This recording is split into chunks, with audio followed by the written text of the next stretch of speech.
एक बार जोरदार नारा लगाएंगे, इंकलाब जिंदाबाद, इंकलाब जिंदाबाद, इंकलाब जिंदाबाद।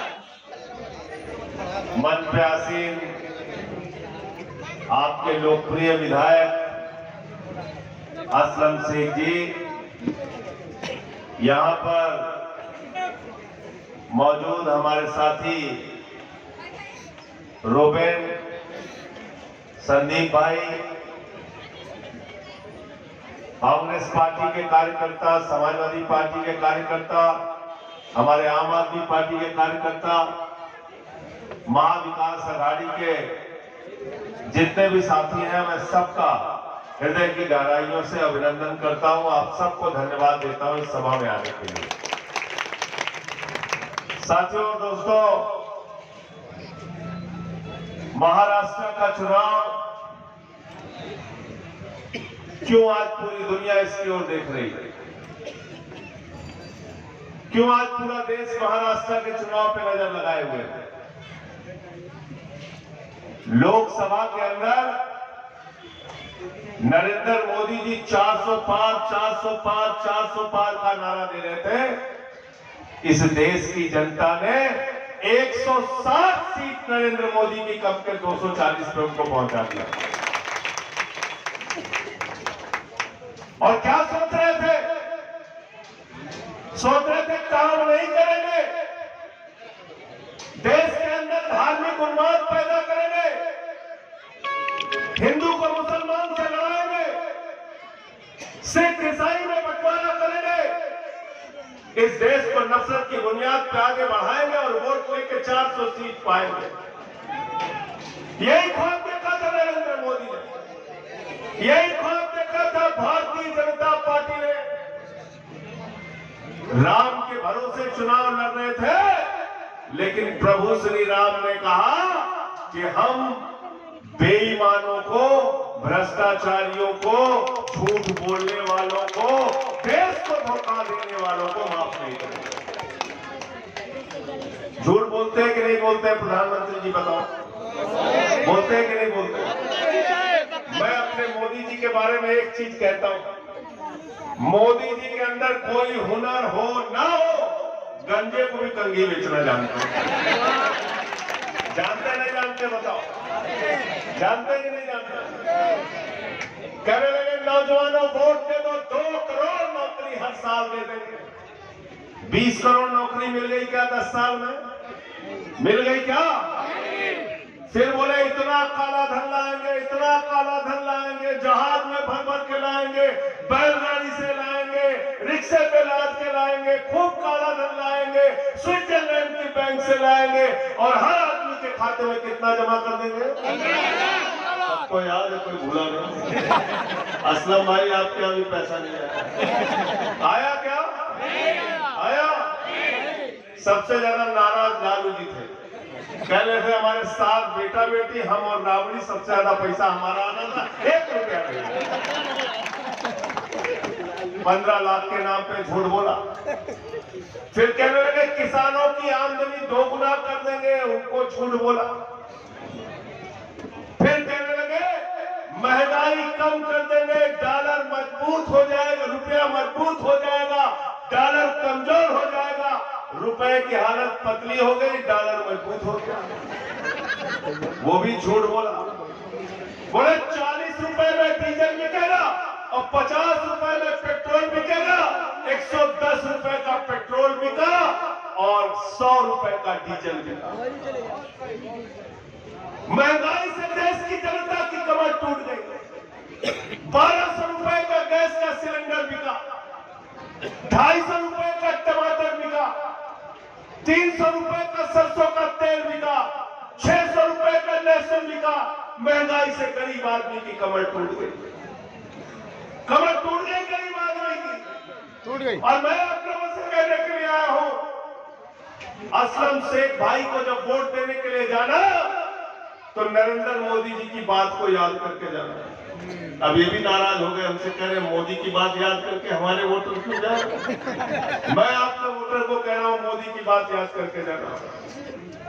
मोदी जी ने कहा था भाइयों और बहनों, जब घर से निकलना गैस का सिलेंडर देख के निकलना। तब 400 रुपए का सिलेंडर था। आज संजय सिंह आपसे कहने के लिए आया है, जब वोट देने के लिए जाना तो घर का सिलेंडर देख के निकलना। 1200 रुपए का सिलेंडर हो गया।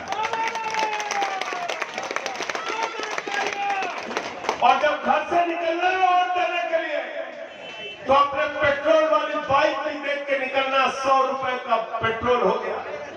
जब घर से निकलना तो डीजल वाली कार भी देख के निकलना, वो भी महंगी हो गई। तेल भी महंगा हो गया, डीजल 100 रुपए का मिला। सरसों के तेल का डब्बा भी देख के निकलना, वो दाल का डब्बा भी देख के निकलना, वो आटे का डब्बा भी देख के निकलना। अगर तुमको महंगाई याद रहेगी, अगर तुमको बेरोजगारी याद रहेगी, अगर तुमको गैस का सिलेंडर बढ़ा हुआ दाम याद रहेगा, अगर तुमको याद रहेगा कि प्रधानमंत्री नरेंद्र मोदी ने तुमको झूठ बोलने का काम किया, तुम्हारे साथ विश्वासघात करने का काम किया, तो वोट महाविकास अघाड़ी को दे देना, कांग्रेस पार्टी को दे देना, असलम शेख को दे देना। तो इतना झूठ बोला प्रधानमंत्री ने। सबसे पहले भगवान श्री राम ने कहा कि तुझको अयोध्या में हराएंगे। सबसे पहले अयोध्या हराया नहीं हराया बताओ? यूपी वाले हैं सब यहाँ पे, है ना? हमारे घर सुल्तानपुर पड़ा था, सुल्तानपुर है। अयोध्या हारे भाजपा वाले, सुल्तानपुर हारे, अकबरपुर हारे, प्रयागराज हारे, चित्रकूट हारे, सीतापुर हारे, रामपुर हारे। जहां जहां से भगवान श्री राम गए सारी की सारी सीट भाजपा वाले हारे। हारे नहीं हारे बताओ? हारे कि नहीं हारे? और यहाँ नासिक भी हार गए। हार गए कि नहीं हार गए? इसका मतलब भगवान श्री राम को भारतीय जनता पार्टी का झूठ पसंद नहीं है। भगवान श्री राम को जनता के साथ बीजेपी की गद्दारी पसंद नहीं है। भगवान श्री राम को जो महंगाई बढ़ाकर आपको लूटा गया वो पसंद नहीं है। इस बार भारतीय जनता पार्टी को हराने का काम करना। 3 बार हराया है, चौथी बार भी हराने का काम आप लोग। तैयार हो सब लोग? तैयार हो? फालतू के नारों में तो नहीं फंसोगे? जो लोग कोई काम नहीं करते वो चुनाव में आपको भड़काने का काम करते हैं। अभी क्या बोल रहे योगी जी आके यहाँ पे? कह रहे बटोगे तो कटो। कह रहे कि नहीं कह रहे? कह रहे कि नहीं? मैं आपसे कहने के लिए आया हूं, अगर बटोगे तो भारत का संविधान खत्म होगा। अगर बटोगे तो आरक्षण खत्म होगा। अगर बटोगे तो बाबा साहब डॉक्टर भीमराव अंबेडकर का अपमान होगा। अगर बटोगे तो देश में महंगाई आसमान पे पहुंच जाएगी। अगर बटोगे तो महाराष्ट्र से 2 लाख करोड़ की योजना गुजरात चली जाएगी। अगर बटोगे तो बेरोजगारी के कारण नौजवान आत्महत्या करेगा। अगर बटोगे तो किसान आत्महत्या करने के लिए मजबूर होगा। अगर बटोगे तो भारत की सेना 4 साल के ठेके पे अग्निवीर के नाम पे रखी जाएगी। अगर बटोगे तो हिंदुस्तान को बर्बाद कर दिया जाएगा, महाराष्ट्र को बर्बाद किया जाएगा। इसलिए मैं आपसे कहना चाहता हूं, न बटिए न कटिए, मिलकर भाजपा को रपटिए।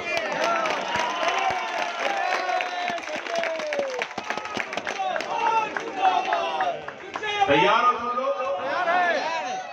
प्रधानमंत्री जी दूसरा नारा क्या देने कह रहे? एक रहोगे तो सेफ रहोगे। मुझसे पूछा मीडिया वालों ने कि मोदी जी कह रहे हैं एक रहोगे तो सेफ रहोगे। मैंने कहा बिल्कुल ठीक कह रहे हैं मोदी जी। मोदी जी अडानी से कह रहे हैं हम तुम एक रहेंगे तो सब सेफ रहेंगे। तुम्हारे लिए नहीं कह रहे, अडानी के लिए कह रहे हैं। हम तुम एक रहेंगे तो हमारा रुपया सेफ रहेगा, हमारे बच्चे सेफ रहेंगे, करोड़ों की आमदनी चलती रहेगी। आपको पता है ना? पता है कि नहीं? 2 लाख करोड़ की योजना उठा के महाराष्ट्र से गुजरात लेके चले गए मोदी। कितने की? 2 लाख करोड़। जीरो लगाते लगाते थक जाओ। या धारावी जो आपका सबसे बड़ा स्लम एरिया है पूरे एशिया का, उसको उठा के अडानी को दे दिया। 2500 करोड़ रुपए सरकार को चूना लगाया उसको। आपको ये जानना चाहिए, पंजाब में हमने 2 रुपए 75 पैसे यूनिट बिजली दिया। और यहाँ पे 4 रुपए यूनिट अडानी को अडानी से बिजली खरीदी जा रही है।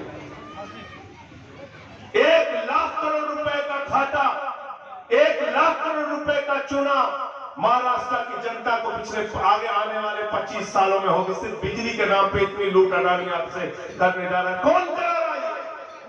ये कौन करा रहा है? ये बीजेपी वाले करा रहे हैं, जो आपको नफरत के नाम पे, हिंदू मुसलमान के नाम पे बांटने की कोशिश करते हैं। मैं आपसे पूछना चाहता हूं, अगर आपके बच्चों का स्कूल बंद होगा तो हिंदुओं के बच्चे भी वहां पर नहीं पढ़ पाएंगे। अगर आपकी सड़कें टूटी होगी तो हिंदुओं के बच्चे भी उन्हीं टूटी सड़कों से चलने के मजबूर होंगे। अगर आपके अस्पताल बंद होंगे तो हिंदुओं के बच्चों का भी उन अस्पतालों में इलाज नहीं हो पाएगा। अगर महंगाई देश के अंदर बढ़ेगी तो हिंदुओं के बच्चों की, हिंदुओं के घरों की भी कमर महंगाई के कारण टूटेगी। इसलिए हिंदू मुसलमान के चक्कर में नहीं, इस बार इनको सबक सिखाने का काम करना है। इनको चुनाव में बुरी तरीके से हराने का काम करना। बीजेपी वालों की जमानत जब्त होनी चाहिए। सब लोग मिलकर हराओ। उत्तर भारत के लोग भी, दक्षिण भारत के लोग भी, महाराष्ट्र के लोग भी, एक आदमी जो यहाँ रहता है, जो यहाँ का वोटर है, सुबह लाइन में लग जाना और असलम शेख का जो चुनाव निशान है पंजे पर वोट लेके आना, इनको जिताने का काम करना। और ये हिंदू मुसलमान जो करते हैं, इनकी असलियत जानते हो? हिंदुस्तान में मुसलमानों के खिलाफ भड़काएंगे, लेकिन दुबई में जाके शेखों को गले ऐसे लगाते हैं जैसे शाहरुख खान को फिल्मों में आपने देखा होगा। ऐसे गले लगाते हैं, ऐसे गले लगाते हैं जाके। क्यों गले लगाते हैं? क्योंकि वहां पे मोदी के भतीजे जय शाह का धंधा चल रहा है, धंधा चल रहा है। आपका बेटा बेरोजगारी की मार झेल रहा है। महाराष्ट्र का नौजवान आत्महत्या करने के लिए मजबूर है। मैं आंकड़े पढ़ रहा था, 3000 किसान आत्महत्या करके मर गए, किसान बदहाली के कारण। उनके लिए चिंता नहीं है प्रधानमंत्री को और बीजेपी को, लेकिन जिसको बल्ला पकड़ना नहीं आता, अमित शाह का लड़का, वो आईसीसीआई का चेयरमैन बना है और वो क्रिकेट का बीसीसीआई का कंट्रोल बोर्ड का चेयरमैन बनकर बैठा हुआ है। आपके लिए रोजगार नहीं है, अमित शाह के लड़के जय शाह के लिए रोजगार है। धंधा चलता है इन लोगों का, दुबई में, कतर में, इन राज्यों के, इन देशों के अंदर। इसलिए वहां जाएंगे तो मुसलमानों से नफरत नहीं करेंगे, यहां आएंगे तो हिंदुस्तान के अंदर मुसलमानों से नफरत की बात करेंगे। और मैं तो कहना चाहता हूं प्रधानमंत्री जी से कि प्रधानमंत्री जी, अगर 10 साल आपके प्रधानमंत्री रहने के बाद आप भाषण दे रहे हैं कि मंगलसूत्र चोरी हो जाएगा, भैंस चोरी हो जाएगी, रोटी चोरी हो गई, अब तो हद हो गई। मुझे शर्म आती है, भारत के प्रधानमंत्री ने एक भाषण में कहा बेटी चोरी हो जाएगी। शर्म आती है मुझे, अफसोस है ऐसा व्यक्ति भारत का प्रधानमंत्री बना हुआ है। मैं तो कहना चाहता हूं, तुम्हारे 10 साल प्रधानमंत्री रहने के बाद भी अगर बेटी चोरी हो जाएगी तो तुमको प्रधानमंत्री रहने का अधिकार नहीं है। प्रधानमंत्री पद से इस्तीफा दो। आप देश को भड़का रहे हैं, किसी मुद्दे की बात नहीं करते। अभी चुनाव हो रहा है, इस चुनाव में कोई मुद्दे की बात नहीं कर रहे।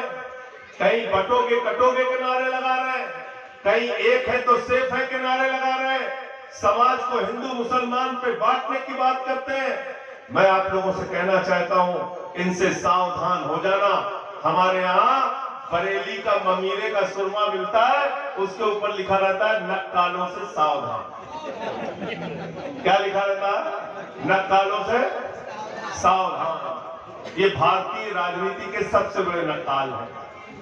ये झूठ बोलने वाले लोग हैं, हर एक चीज में समाज को बांटने वाले लोग हैं। इनसे होशियार रहना, इनसे सावधान रहना और मिलकर इस बार महाविकास अघाड़ी को जिताना है। सरकार बन रही है महाविकास अघाड़ी की, और इसलिए हम समर्थन करने के लिए आए हैं कि महाविकास अघाड़ी के घोषणा पत्र में लिखा है, सरकार बनने के बाद माताओं और बहनों के लिए 3000 रुपए हर महीने दिया जाएगा। कितना लिखा हुआ है? तो 1500 के चक्कर में मत पड़ना।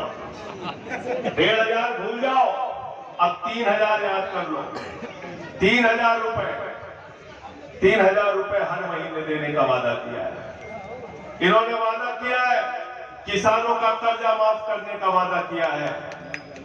आपको जो लोग आज महंगाई के नाम पे, भ्रष्टाचार के नाम पे लूटने का काम कर रहे हैं, उनको इस चुनाव में हराना। और सबसे बड़ी बात यह है, अंतिम बात कह के अपनी बात को खत्म करूंगा। उद्धव ठाकरे जी की सरकार चल रही थी, उस सरकार में आप भी मंत्री थे, ये भी मंत्री थे। उद्धव ठाकरे जी की सरकार चल रही थी, उनके विधायक चोरी कर लिए, उनकी पार्टी चोरी कर ली, उनका तीर कमान चोरी कर लिया। मैं मराठी लोगों आपसे कहने के लिए आया हूं, ये मराठियों के स्वाभिमान की भी लड़ाई है। आपकी पार्टी को जिन्होंने चोरी किया, उनसे बदला लेने का वक्त आ गया, उनसे बदला लेने का वक्त आ गया। बाला साहब ठाकरे की पार्टी को चोरी करने का काम किया गया, उद्धव ठाकरे की पार्टी को चोरी करने का काम किया गया। मुझे शर्म आई जब मैंने महाराष्ट्र के विधानसभा में देखा, वहां नारे लग रहे थे 50 खोके एकदम होके, 50 खोके एकदम होके, 50 करोड़ में। खोका मतलब करोड़ ही तो होता है। 50 करोड़ में बीजेपी वालों ने विधायक खरीदने का काम किया, पार्टी को तोड़ने का काम किया। मैंने अब तक सुना था सोना चोर होते हैं, बाइक चोर होते हैं, डायमंड चोर होते हैं, कार चोर होते हैं। ये भारतीय जनता पार्टी वाले ये पार्टी चोर है, तीर कमान की चोरी करते हैं, घड़ी चोर है, घड़ी चोर है, घड़ी चोर। शरद पवार की घड़ी चुरा ली, शरद पवार की घड़ी चुरा ली, उद्धव ठाकरे की तीर कमान चुरा ली। और इस चुनाव के अंदर लोकसभा में शरद पवार ने घड़ी बंद कर ली और उनकी तीर कमान भी चलने नहीं दी।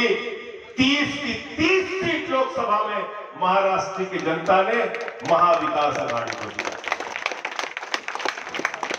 तो इसलिए किसी फर्जी सर्वे के चक्कर में मत पड़ना। आज मैं देख रहा था एक फर्जी सर्वे कोई आया, पता है आपको किसका सर्वे है? वो अडानी की कंपनी का सर्वे है, IANS, ये अडानी की कंपनी है, उसका सर्वे है। उस सर्वे में महायुति को जिताता हुआ दिखा रहे हैं। ऐसे ये लोग लोकसभा के चुनाव में मोदी जी 400 पार बोलते थे, चैनल वाले भी 400 पार बोलते थे, चैनल वाले भी वही भाषा बोलते थे। इसलिए ये टीवी चैनल के चक्कर में टीवी देखना बंद कर दो जब तक वोट देना जाना है। मानोगे बात हमारी? टीवी देखना बंद कर दो, एक हफ्ते बंद कर दो जब तक वोट देने जाना है। इनके टीवी वालों के चक्कर में मत पड़ना, ये सारे के सारे बिके हुए हैं, सब बिके हुए हैं। इसलिए फर्जी सर्वे दिखाने का काम करते हैं। अडानी मोदी के खिलाफ सर्वे दिखाएगा क्या? बीजेपी के खिलाफ सर्वे दिखाएगा क्या? नहीं दिखाएगा। तो एक फर्जी सर्वे आ जाए उसके भी चक्कर में मत पड़ना। इसलिए जिन लोगों ने आपके पार्टियों को धोखा दिया, आपकी पार्टियों को तोड़ा, सरकार लोकतंत्र की हत्या करके बनाई, संविधान की हत्या करके बनाई।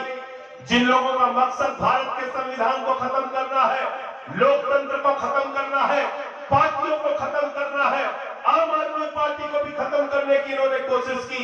अरविंद केजरीवाल जी को गिरफ्तार किया, मनीष सिसोदिया को गिरफ्तार किया, सत्येंद्र जैन को गिरफ्तार किया, मुझे 6 महीने जेल में रखा, दबाव बनाया कि इनके सामने झुक जाऊं, टूट जाऊं, रुक जाऊं। लेकिन हमने कहा ना हम झुकेंगे, ना रुकेंगे, ना टूटेंगे, बीजेपी वालों से लड़ते रहेंगे, इनके नफरत की राजनीति के खिलाफ लड़ते रहेंगे। क्योंकि नफरत की बुनियाद पर हिंदुस्तान नहीं बन सकता। यह हिंदू, मुस्लिम, सिख, ईसाई भाईचारे वाला देश है। ये 144 करोड़ हिंदुस्तानियों का देश है। जो लोग कहते हैं बटेंगे कटेंगे, मैं उनसे कहना चाहता हूं कोई नहीं बटेगा। हम सब मिलकर बीजेपी को हराने का काम करेंगे, नफरत की दुकान बंद करने का काम करेंगे। तुम कैसी बातें कर रहे हो? हम एक नया बदलाव, एक नया परिवर्तन महाराष्ट्र के अंदर भी देखना चाहते हैं। साथियों, दोस्तों, मैं इसलिए आया हूं इस चुनाव प्रचार में क्योंकि मुझे 6 महीने जेल में रखा गया। कोई गुनाह नहीं था मेरा, 23 मुकदमे मेरे खिलाफ उत्तर प्रदेश में हुए, पीएमएलए का मुकदमा डाल के मुझे जेल के अंदर डाला गया। एक ही कोशिश थी कि इनके सामने झुक जाऊं। आपको तय करना है आपको किसकी तरफ खड़े होना है। आपको तय करना है कि आज नफरत की राजनीति करने वालों के साथ खड़े होंगे या नफरत की राजनीति करने वालों के खिलाफ खड़े होंगे। अगर नफरत की राजनीति को खत्म करना चाहते हो, अगर मोहब्बत की बुनियाद पर हिंदुस्तान को आगे बढ़ाना चाहते हो, तो याद रखना आज जरूरत है भारतीय जनता पार्टी को पूरे देश में हराने की, इनकी राजनीति को खत्म करने की। और जितने लोग इनके साथ हैं, शिंदे हो गए, अजीत पवार हो गए, इनके सबके किसी के चक्कर में मत पड़ना। जहां जहां आपको मौका लगे आप इनके प्रत्याशियों को हराने का काम कीजिए और यहां से भाई असलम शेख जी को यहां से जिताने का काम कीजिए। आपके 3 बार का विधायक इस बार को बम्पर वोट से जिताने का काम कीजिए। असलम भाई आगे बढ़ो, असलम भाई आगे बढ़ो,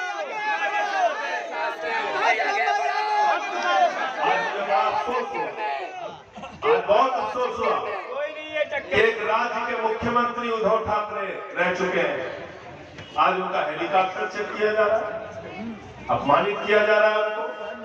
ये कौन सा तरीका है? आप प्रचार नहीं करने देंगे हम लोगों को। आप इस देश के अंदर तानाशाही लाना चाहते हैं, हिटलरशाही लाना चाहते हैं।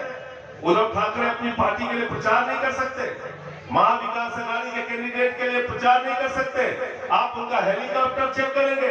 मैं कहना चाहता हूं, अगर हेलीकॉप्टर चेक करना है तो चुनाव आयोग को नरेंद्र मोदी का भी हेलीकॉप्टर चेक करना चाहिए, अमित शाह का भी हेलीकॉप्टर चेक करना चाहिए, सिंह का भी हेलीकॉप्टर चेक करना चाहिए और देवेंद्र फडणवीस का भी हेलीकॉप्टर चेक करना चाहिए। आप उद्धव ठाकरे का हेलीकॉप्टर चेक कर रहे हैं, आप दबाव बनाना चाहते हो हम लोगों के सामने। इसलिए इस अपमान का भी बदला आपको लेना है, इस अपमान का भी बदला आपको लेना है। मैं अंत में सिर्फ यही बातें कह के अपनी बात को खत्म करूंगा। मैं दिल्ली से आपके बीच में आया हूं, यूपी का रहने वाला हूं, सुल्तानपुर का, और जहां कहीं भी बीजेपी के खिलाफ कोई लड़ाई होती है तो बिना किसी के कहे सबसे पहले आगे पंक्ति में खड़े होकर उनसे लड़ने का काम करता हूं। और एक ही मकसद है जिंदगी में कि नफरत की राजनीति देश के अंदर खत्म होनी चाहिए। ये हिंदू मुसलमान के नाम पे बंटवारा खत्म होना चाहिए। हमको मिलकर इस देश को आगे लेके जाना है।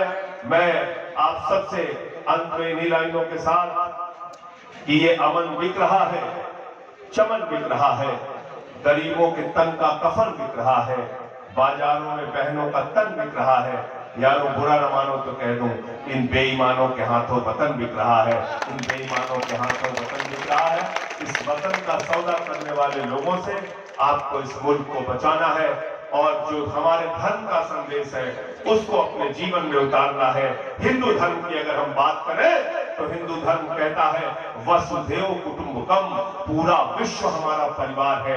हिंदू धर्म की अगर हम बात करें तो हिंदू धर्म कहता है हर पूजा की समाप्ति के बाद हाथ जोड़कर हम प्रार्थना करते हैं, कहते हैं धर्म की जय हो, अधर्म का नाश हो, प्राणियों में सद्भावना हो, विश्व का कल्याण हो।